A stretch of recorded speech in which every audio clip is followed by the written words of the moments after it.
Tout ça, quand on a eu sous terre, bobele yende abattre la rabiso, bobele yende à la rabiso bolam. Encore une fois, merci pour cette très belle chanson inspirée.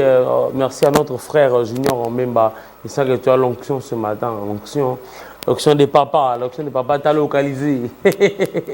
Alors, tout dans l'onction, on va prendre également cette fois-ci la motivation de notre bien-aimé frère pasteur Maouéja. Et puis on va juste après. Je sais que je parle même langage avec la régie, je dis même là avec moi ce matin. On prend cette motivation et puis on va juste après pour continuer à souhaiter heureux anniversaire avec Odette Doukouma. On y va.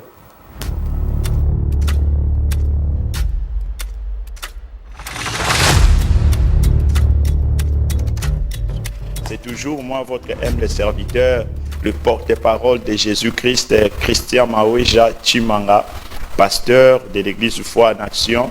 Vraiment, je suis venu vous partager comme d'habitude, bien-aimés. Nous avons eu l'occasion de partager avec vous ces messages de l'évangile. Aujourd'hui, j'ai un très bon sujet que je vais partager dans quelques minutes avec vous sur la croissance chrétienne.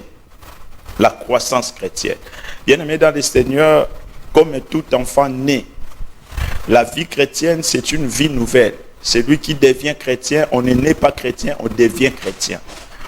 On est dans nos familles biologiques avec le sang de nos pères, de nos parents, mais on devient chrétien par le sang de Jésus-Christ. Et quand tu deviens chrétien, tu es né de nouveau, comme Jésus a dit à Nicodème. Il faut que tu naisses de nouveau. Et la naissance spirituelle demande aussi la croissance spirituelle.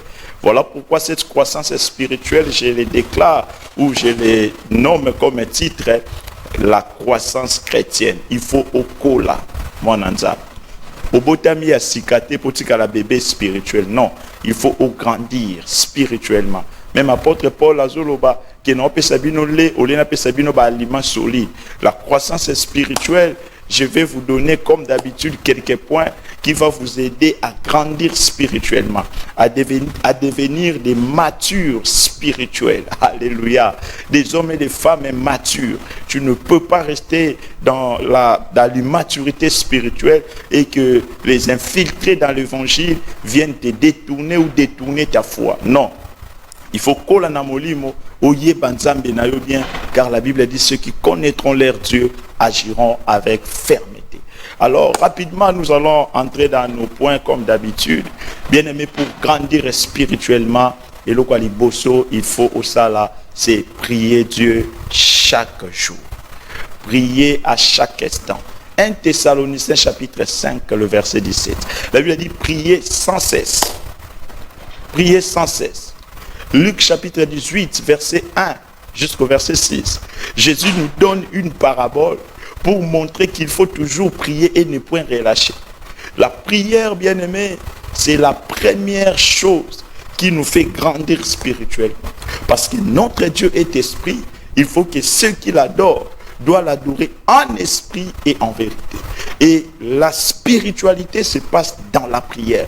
C'est lui qui ferme les yeux et qui parle à Dieu. C'est l'acte la plus importante de sa foi. Parce qu'il parle devant celui qui ne voit pas, devant celui qui ne touche pas, mais il croit dans son cœur.